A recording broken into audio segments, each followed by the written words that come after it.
함께 보시는 하나님 말씀은 누가복음 5장 1절로 7절 말씀입니다.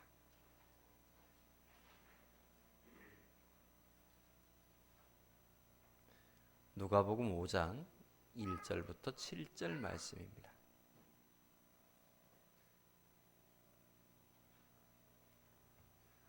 읽어드리겠습니다. 무리가 몰려와서 하나님의 말씀을 들을새 예수는 게네사렛 호숫가에 서서 호숫가에 배 두 척이 있는 것을 보시니 어부들은 배에서 나와서 그물을 씻는지라. 예수께서 한 배에 오르시니 그 배는 시몬의 배라. 육지에서 조금 떼기를 청하시고 앉으사 배에서 무리를 가르치시더니 말씀을 마치시고 시몬에게 이르시되 깊은 데로 가서 그물을 내려 고기를 잡으라. 시몬이 대답하여 이르되 선생님, 우리들이 밤이 새도록 수고하였으되 잡은 것이 없지만은 말씀에 의지하여 내가 그물을 내리리다 하고 그렇게 하니 고기를 잡은 것이 힘이 많아 그물이 찢어지는지라. 이에 다른 배에 있는 동무들에게 손짓하여 와서 도와달라 하니 그들이 와서 두 배의 채움에 잠기게 되었더라. 아멘. 오늘 하나님 앞에서 예배하는 우리 모두에게 하나님의 풍성하신 만선의 기쁨의 축복이 임하게 되기를 축복합니다. 하나님께서 우리의 삶에 개입하여 주시고 복을 부어주시면 그 누구도 빼앗아갈 수 없는 풍요로움을 우리는 느낄 수가 있습니다. 사실 우리의 삶의 모습 속에 하나님의 축복이, 하나님의 은혜가 절실하게 필요한 것은 삶의 우여곡절이 많고 어렵고 힘든 고민의 요소들이 참 많기 때문입니다. 살아가면서 매 순간순간마다 풍요로움을 느끼면 좋을 텐데 풍요로움이 아닌 여러 가지 부족한 모습들이 많기에 하나님의 도우심과 하나님의 은혜를 우리는 끊임없이 구하며 살아가고 있지요. 오늘 갈릴리 호수의 현장 속에서도 여러 가지로 아픔과 또 고민과 실패의 모습으로 힘들어하고 있는 한 사람을 우리가 본문 속에서 발견할 수 있습니다. 그 사람은 바로 베드로입니다. 갈릴리 호수에서 잔뼈가 굵은 어부로서의 삶을 살아왔던 베드로.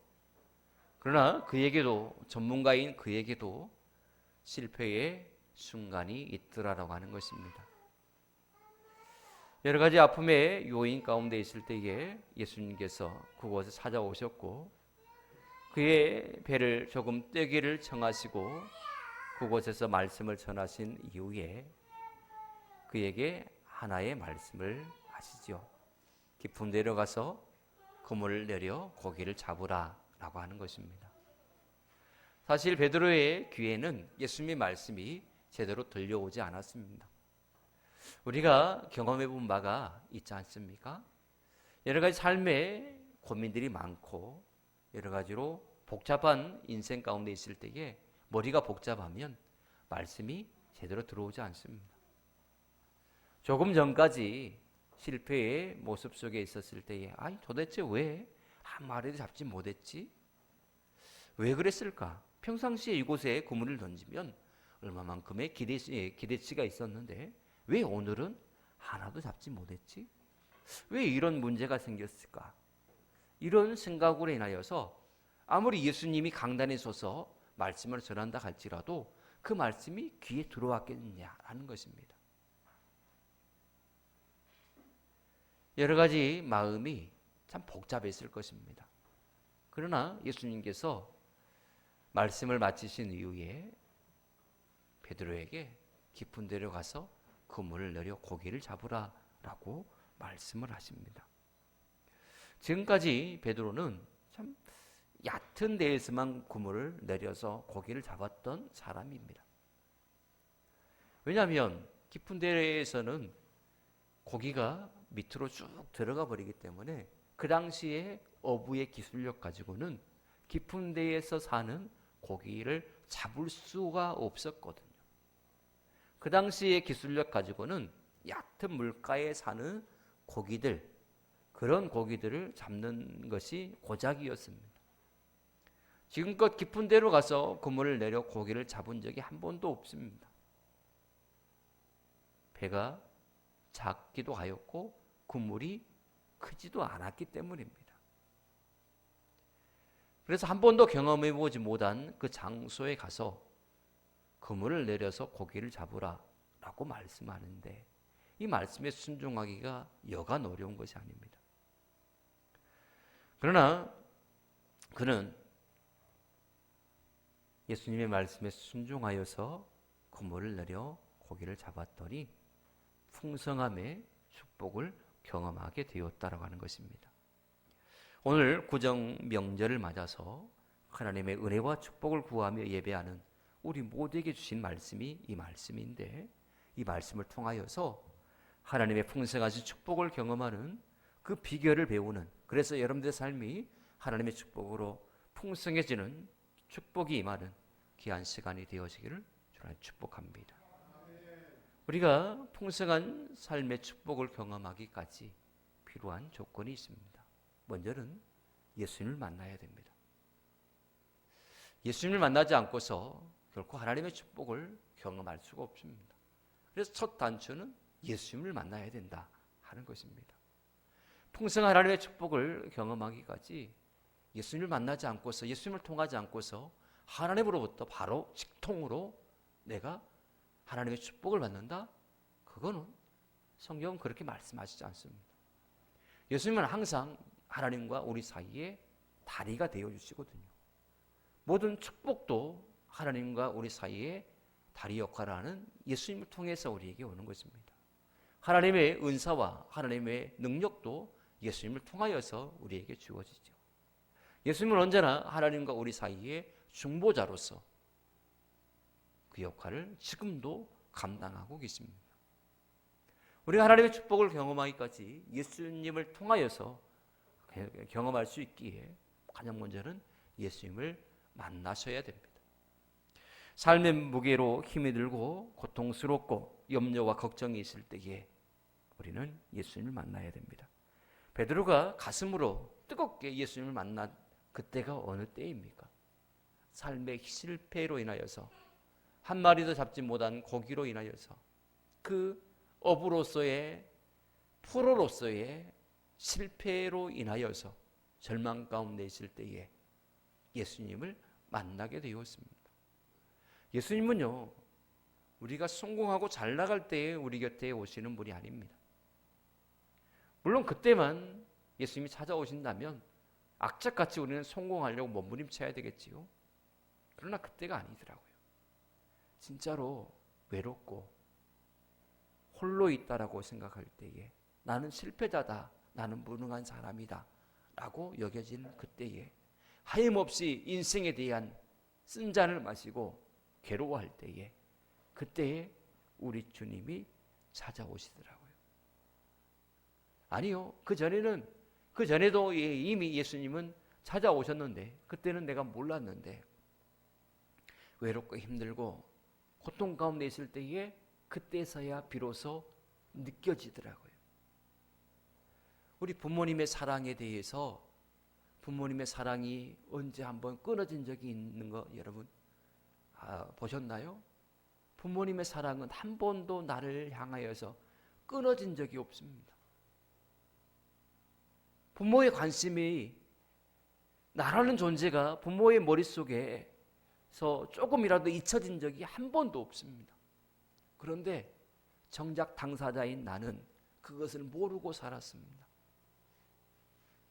내가 모르고 살았다라고 해서 부모의 사랑이 내게서 멀어졌느냐? 절대 그러지 않은 것처럼 우리 하나님의 사랑과 하나님의 관심은 늘 언제나 우리에게 있었다라고 하는 것입니다. 내가 성공할 때에 그때뿐만 아니라 내가 고통스럽고 실패의 쓴 잔을 마셨을 때에도 부모의 사랑이, 아버지의 사랑이, 하나님의 사랑이 느껴지더라라고 하는 것입니다. 하나님은 언제나 우리 곁에 계십니다. 힘들고 어려울 때에도, 또 여러 가지 실패의 아픔을 겪었을 때에도 우리와 함께 하십니다. 왜요? 우리를 위로하시기 위해서, 우리의 실패를 성공으로 바꿔주시기 위해서 우리 곁에 와 계십니다. 그렇게까지 우리를 위해서 신경 쓰시고 배려하신 이유가 있습니다. 그건 바로 우리를 사랑하시기 때문입니다. 우리를 누구보다도 사랑하시기 때문에 우리에게서 관심을 끊지 아니하시고 계속적으로 은혜와 사랑을 부어주시며 우리가 힘들어 좌절하고 낙심하여 눈물을 흘릴 때에 함께 아파하시고 함께 눈물을 흘리시며 우리를 위로하시고 격려하시는 그 이유 또한 우리를 끔찍하게 아끼고 사랑하시기 때문이다라고 하는 것입니다. 예수님은 한번 택한 백성은 결코 버리지 아니하시고 그들을 찾아오시며 그들을 다시금 위로하시고 일으켜 세워주셨습니다. 우리 주님은 베데스다 연못가에 38년 된 병자를 찾아오셔서 그를 만나주셨습니다. 나면서부터 소경된 사람을 찾아오셔서 만나주시고 그의 문제를 해결해 주셨습니다. 낙심하여 실망하여 고향 땅으로 돌아가는 엠마오로 내려가는 두 제자에게 찾아오셔서 그들의 애를 위로하여 주셨고 그들의 마음에 다시금 뜨거운 불을 허락하여 주셔서 사명을 다시금 회복시켜 주셨지요. 슬픔과 낙심 가운데 발걸음을 터벅터벅 내딛는 그들의 걸음이 이제는 희망찬 걸음이요 소망의 걸음이요 믿음의 걸음이요 사명의 걸음으로 내드릴 수 있도록 그렇게 변화시켜 주신 분이 우리 주님이십니다. 우리 주님은 언제나 우리 곁에 계십니다. 그래서 예수님은 약속하셨지요. 마태복음 28장 20절에 볼지어다 내가 세상 끝날까지 너희와 항상 함께 있으리라 라고 약속해 주셨습니다. 우리는 하나님을 가리켜서 신실하신 하나님이라 이렇게 칭합니다. 신실하다라고 하는 그 의미가 무엇인가요? 약속을 끝까지 잘 지키신다라고 하는 것입니다. 절대로 변치 아니하신다라고 하는 것입니다. 한번 약속한 것은 반드시 지키시는 아버지십니다. 그 예수님께서 성자 예수님께서 약속하십니다. 세상 끝날까지 너희와 항상 함께 있겠다라고 말입니다. 어려운 일을 당하셨다면 우리 곁에 와 계신 주님을 만나시기를 축복합니다. 실패의 현장 가운데 있을 때에 여러분 곁에 와 계신 우리 주님을 만나시기를 축복합니다. 예수님을 만나야만이 모든 문제와 어려움에서 벗어날 수 있고 부족함을 채우시는 하나님의 축복을 경험할 수 있다는 사실을 믿고 지금 이곳에 와 계신 주님을 여러분들의 가슴으로 영접하고 만나시기를 주님께 축복합니다. 그리고 두 번째 비결은 우리의 경험을 버려야 된다라고 하는 것입니다. 풍성한 하나님의 축복을 경험하기까지는 나를 내려놓아야 돼요. 나를 얼마만큼 내려놓고 얼마만큼 비우느냐에 따라서 비운 만큼 하나님의 축복을 경험할 수가 있습니다. 이성을 내려놓으면 믿음의 역사가 시작됩니다. 우리가 하나님을 예수님을 만나는 그때가 내가 가장 밑바닥에 내려갔을 때의 실패 현장 가운데 있을 때에 주님을 만날 수 있다라고 말씀드렸지요. 주님의 축복을 우리 삶으로 끌어들이는 얼마만큼 경험할 수 있느냐라고 하는 것은 얼마만큼 나를 내려놓고 주님의 말씀으로 채우느냐, 얼마만큼 주님을 신뢰하느냐, 여기에 따라서 우리의 축복의 그릇이 달라질 수 있다라고 하는 것입니다. 깊은 데로 가서 그물을 내려 고기를 잡으라. 베드로가 그 바닥에서 잔뼈가 굵은 사람입니다. 그런 사람 앞에서 이렇게 저렇게 해라 라고 말할 때에 콧방귀 낄 수 있잖아요. 우리 장로님께서 농사를 많이 짓고 지금껏 농사일을 평생토록 해오셨습니다. 그런 장로님에게 제가 장로님 지금 농약해야 될 때요. 지금 뭐 풀 뽑아야 될 때고 지금 뭐 해야 될 때고 지금 농사 뭐 심어야 될 때고 제가 그렇게 말한다고 해봅시다. 그러면 장로님 저한테는 직접적으로 말하지 않을지라도 속으로 그러실 거예요. 목사님보다 내가 더 잘 알아요. 말 안 해도 내가 더 잘 알고 내가 전문가고 목사님 신경 쓸 필요 없다고. 내가 알아서 해도 충분하다고. 그렇게 생각하시겠죠. 예? 만약에 봄에 씨앗을 뿌려야 되는데 제가 만약에 가을에 씨앗을 이것을 가을에 뿌려야 돼요. 만약에 그렇게 했다고 하면 웃기는 소리 하시네 목사님. 참 저라도 그렇게 생각할 것 같아요. 저라도 베드로의 경험으로 비춰볼 때에 예수님의 말씀은 그건 그냥 이런 콧방귀를 껴야 되는 그런 상황이에요. 깊은 데로 가서 그물을 내려 고기를 잡으라. 지금껏 내가 안 해본 줄 아요? 해봤는데 난 한 마리도 못 잡았어. 그래서 깊은 데서 깊은 데서는 그물을 내려봤자 고기는 못 잡구나. 그래서 고기를 많이 잡는 데는 내 그물이 땅바닥에 닿을 만한 거리에 있는 얕은 바로 이곳이 내가 고기를 잡아야 되는 장소고 내 경험상 또 내 선배들, 선조들이 해왔던 그 장소가 바로 여기야. 여기가 고기가 많지 거기는 고기 없어. 이게 인생의 경험으로 얻은 결론입니다. 그런데 그 결론을 딱 깨뜨려버리는 말씀을 하십니다.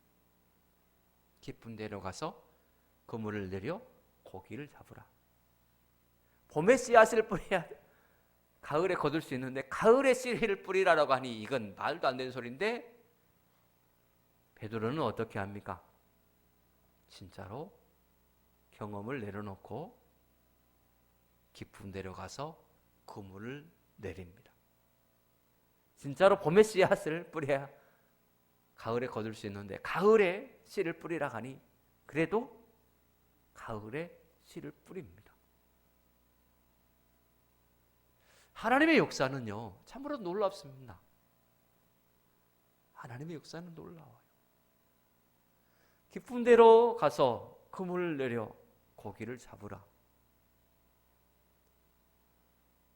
지금껏 안 되었지만 지금껏 실패라는 그런 이성이 생각이 자꾸 그렇게 부정적인 것을 말하지만 내가 말씀에 의지하여 그물을 내리겠습니다. 이게 베드로의 고백입니다. 무엇에 의지하여요? 말씀에 의지하여. 내 경험에 의지하여서는 절대로 깊은 데로 가서 그물을 내릴 수 없지만 말씀에 의지하여 그물을 내리겠습니다. 이게 베드로의 삶이었고 이게 오늘날 이 시대에 하나님의 풍성한 축복을 경험하고자 하는 성도의 고백이 되어야 할 줄 믿습니다. 말씀대로 사십시오. 말씀대로 순종하십시오. 그러면 말씀에 약속한 축복이 분명히 여러분들의 것이 될 줄 믿습니다. 성경은 많은 것들을 우리에게 제시해 주고 있습니다. 어떤 때는 허무맹랑하게 현실 속에서 결코 이것이 일어날 수 없다라고 여겨지는 그런 축복까지도 성경은 그렇게 기록하고 있습니다. 그것이 단지 허무맹랑한 그냥 소설과 같은 그런 것들을 단순하게 그렇게 과장되게 표현하여서 기록한 것일까? 절대 그렇지 않습니다. 하나님의 말씀은 성경에 기록된 사건들은 다 사실입니다. 허무맹랑하게 우리에게 그냥 자극을 주기 위해서 과장해서 기록한 내용들이 아니다라고 하는 것입니다. 사실로 기록된 하나님의 말씀이라면 또 우리가 생각할 때 허무맹랑해 보이는 그런 사건들이라 할지라도 그것이 사실이라면 오늘날 이 시대에도 현실 가운데 일어날 수 있는 하나님의 기적의 역사가 아니겠습니까? 하나님의 축복은 동일하게 그 시대이나 지금이나 일어나고 있습니다. 우리 또한 하나님의 축복을 받는 그 사람들이 보여줬던 그런 믿음의 모습이 우리 안에 있다면, 우리 삶에도 그와 같은 순종의 모습들이 나타난다면 우리도 동일하게 하나님의 축복을 경험하게 되리라 믿습니다.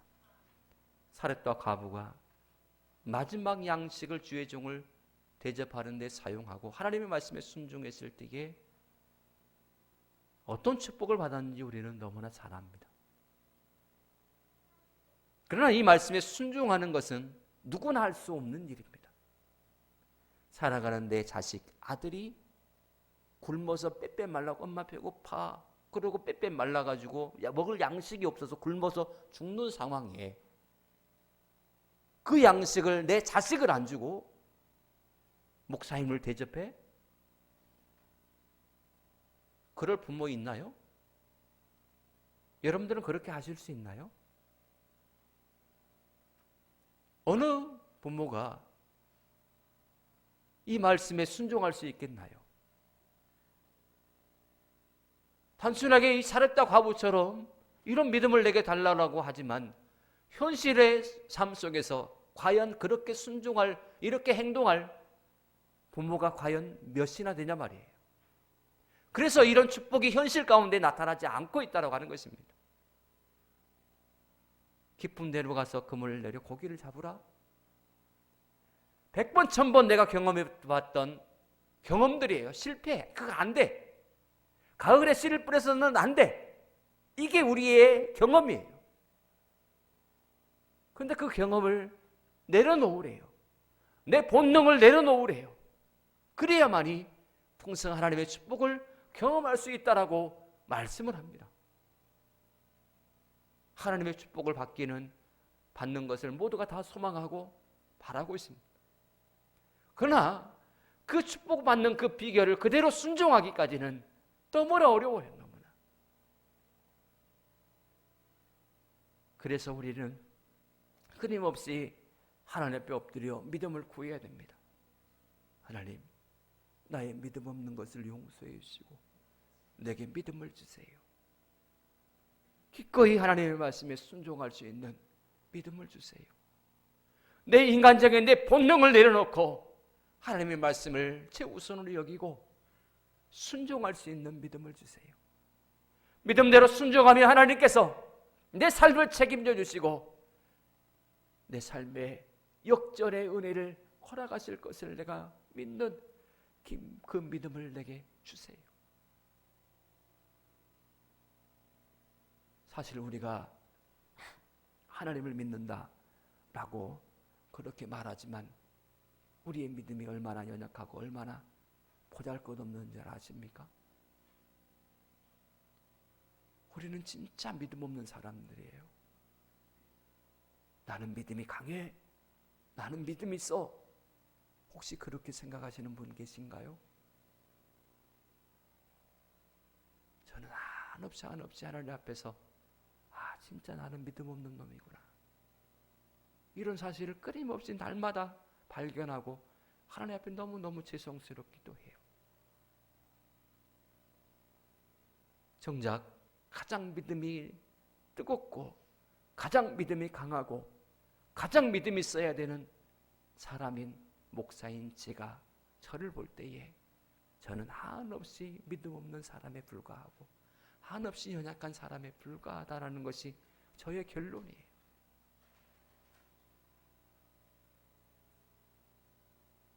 하나님의 말씀에 온전히 순종할 수 있다면 그 사람은 이 시대에 영웅으로 하나님께서 크게 사용하실 거예요.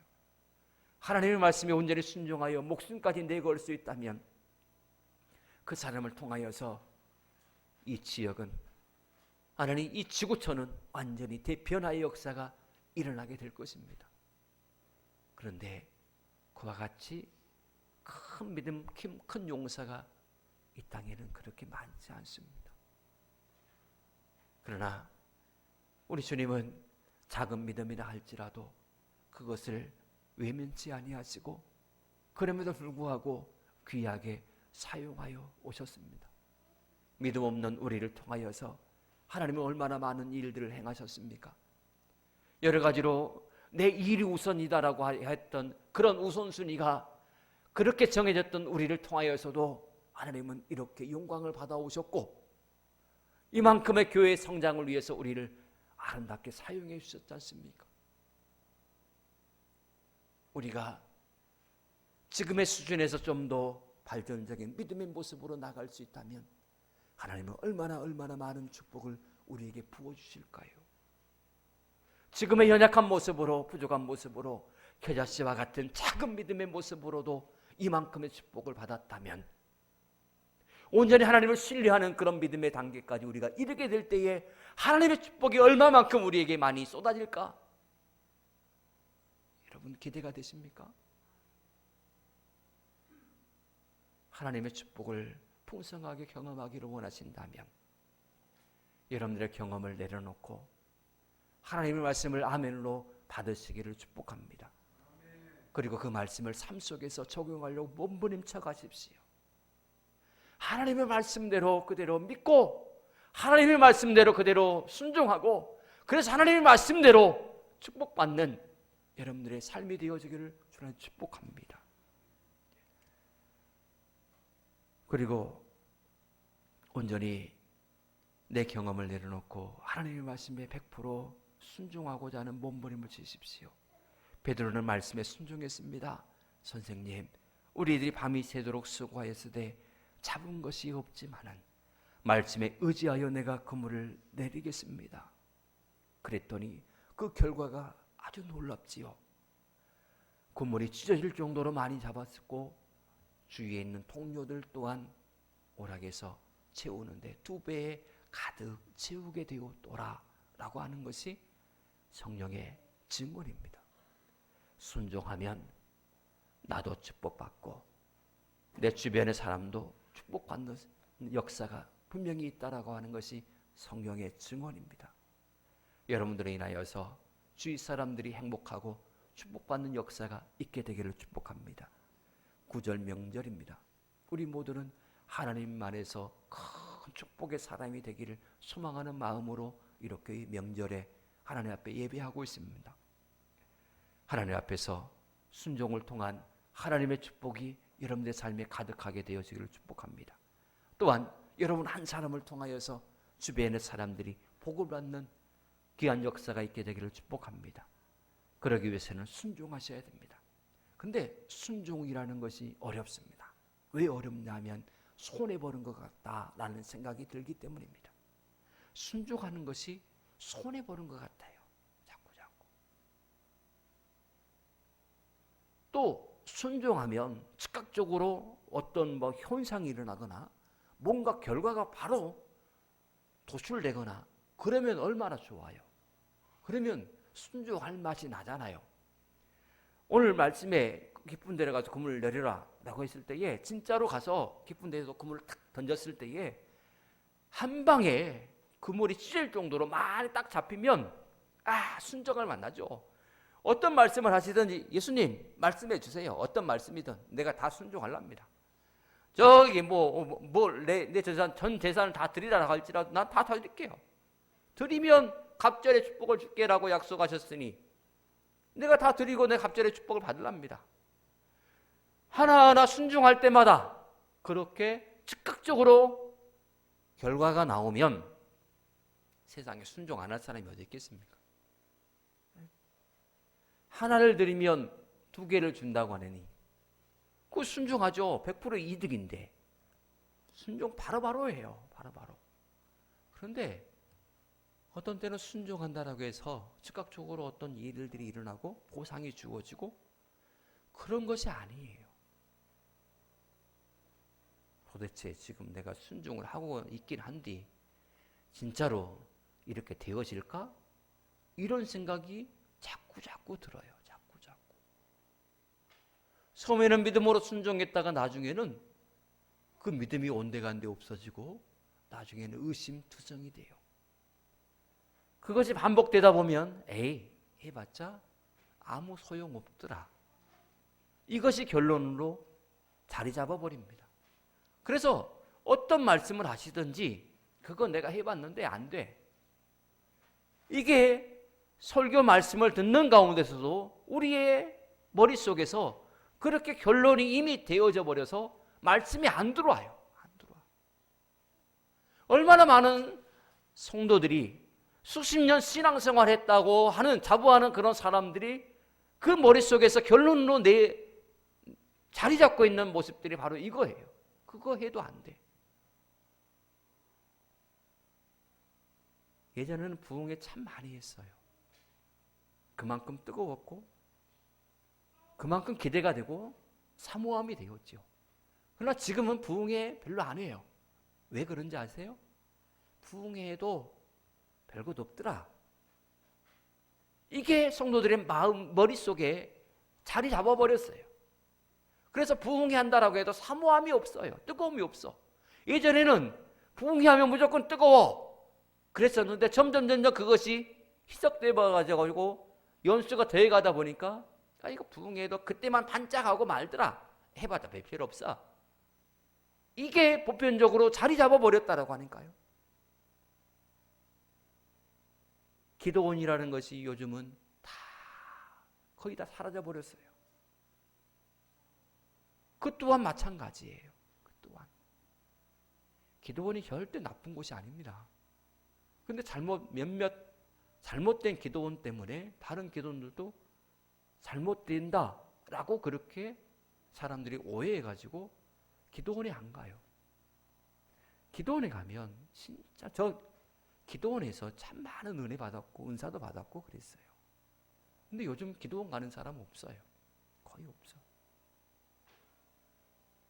부정적인 생각들이 이미 다 자리 잡아버려서 부흥회도 그렇고 기도원 가는 것도 그렇고.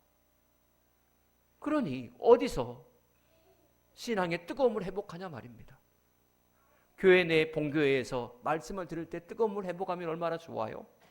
그러나 본교회 목사님에게는 은혜 받지 못하는 성도들이 대부분입니다. 맨날 들었던 말씀이고 그래는 다 안다라고 하는 거예요. 이런 영적인 교만 때문에 본교회에서 은혜 받지 못해요.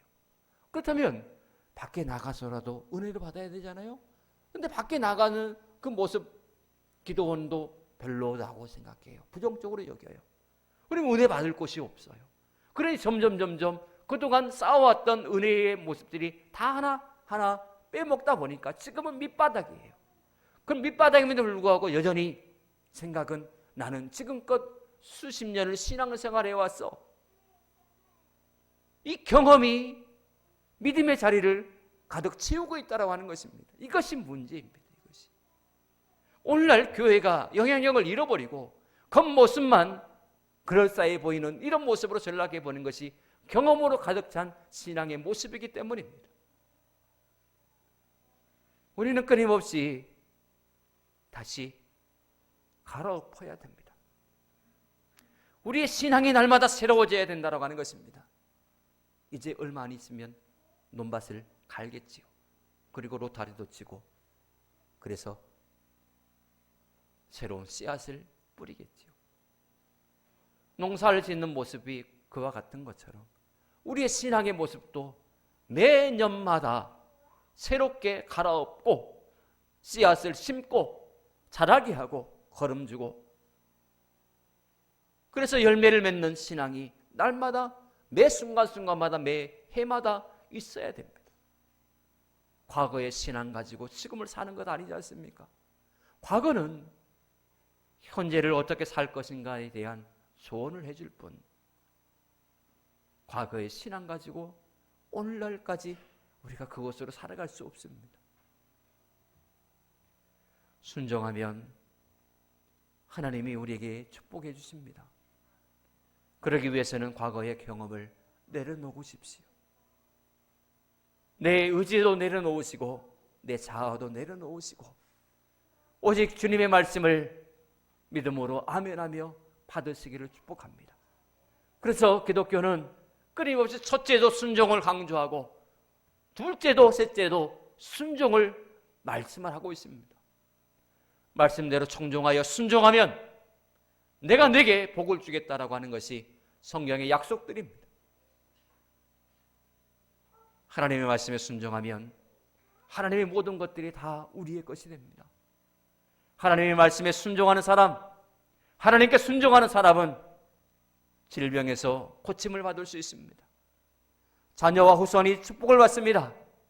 모든 사람 위에 뛰어나게 되고 만사 형통하게 되고 번성게 되고 역경과 고난에서 능히 이겨내는 은혜를 잊게 됩니다. 여러분 늘 삶 속에서 예수님을 만나기를 힘쓰시고 내 경험을 버리고 오직 말씀만 의지하여 말씀대로 순종하며 나가시기를 축복합니다. 이것이 풍성한 축복이 있는 은혜의 깊은 바닷속에 그물을 내리는 삶의 모습인 것입니다. 여러분 모두가 이 비결을 삶 속에 적용시켜서 풍성한 하나님의 축복의 주인공이 되어지기를 주님으로 축복합니다. 기도하겠습니다. 하나님 감사합니다. 우리가 하나님 앞에 큰 믿음을 구합니다. 말씀에 순종할 수 있는 그 말씀대로 살아갈 수 있는 믿음을 우리에게 허락하여 주셔서 오늘 베드로처럼 말씀에 의지하여 그물을 내리겠습니다 라고 하는 이런 믿음의 고백이 우리 안에 있게 하여 주시옵소서. 하나님이여 우리의 인생이 만선의 축복이 가득하는 인생이 되기를 원합니다. 우리의 풍성한 은혜의 축복 때문에 주변의 사람들도 복을 받는 역사가 있게 하여 주시옵소서. 하나님 아브라함을 선택하실 때 너는 복이 될지라라고 말씀하신 것처럼 이 시대에 우리 모두를 하나님이여 제2의 아브라함으로 크게 사용하여 주시옵소서. 우리가 복을 받고 주변의 사람들도 복을 받고 하나님의 교회가 복을 받아 주변의 모든 사람들을 품고도 남을 만한 영향이 있는 성도와 교회가 또 과정이 되게 하여 주시옵소서. 예수님 안에 기도합나이다. 아멘.